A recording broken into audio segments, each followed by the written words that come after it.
Should the fate of the Vancouver Aquarium's whales be decided by voters? The battle is being brought to City Council this week, but as Michelle Bernaro reports, the aquarium is fighting back. Getting to see these up close and personal is a thrill that's drawn millions of visitors to the aquarium. But critics say it's time to put an end to whales and dolphins in captivity. We want them to phase out those exhibits. We think that it's time. Vancouver Councillor Adriane Carr has brought forward a motion that's expected to be discussed Tuesday, calling for a plebiscite on the controversial issue. I think going to the public is extremely important. It is a fully democratic process when you put a question on the ballot at an election. She says an ocean, not a pool, is the proper place for these mammals. You can't replace that habitat with a whale pool. Even if the aquarium, as it's planning to do, increases the size by double, that is a tiny, tiny confined space. The Vancouver Aquarium is fighting back. According to the aquarium, the whales and dolphins here are well cared for. Staff also play a crucial role in helping injured marine mammals. So this is the only place in Canada with a staff that can be readily mobilized to go out and rescue a whale or a dolphin, and it's because the staff here have everyday hands-on experience and expertise. But groups like Whales in Captivity, It's time to end the suffering. say the time for change is now. This is the 7th election year that we've asked for a whale referendum. That means 21 years of working on this issue alone. Tonight, the park board here also weighs into the debate, considering whether the aquarium's practice of keeping whales and dolphins should be reviewed. Michelle Bernaro, CTV News, Vancouver.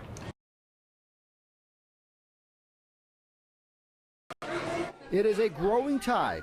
People against keeping whales and dolphins in captivity. I'm kind of against anything put into captivity against its natural living habitat. The Vancouver Aquarium has not captured wild dolphins or whales in almost 2 decades. All of its animals have been rescued or adopted from other aquariums.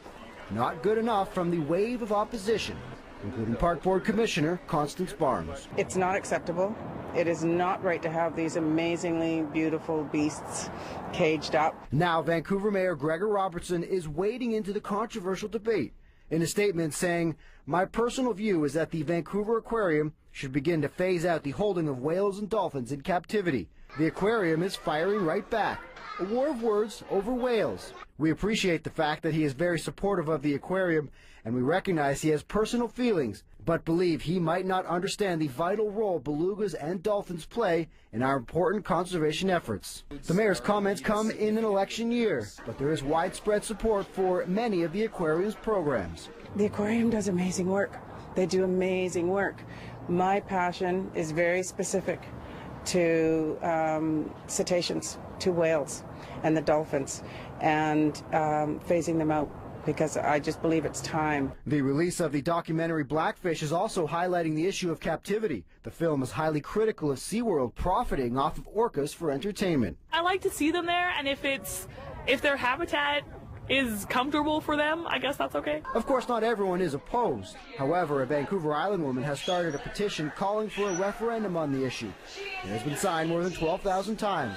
Mayor Robertson, not one of them. If he's going to take the initiative to phase out captivity at the aquarium and essentially get the result that we're trying to get in the long term, I'm all for it. Meanwhile, the aquarium is in the midst of a major renovation, including larger whale and dolphin tanks. Scott Hurst, CTV News, Vancouver. No more cheese.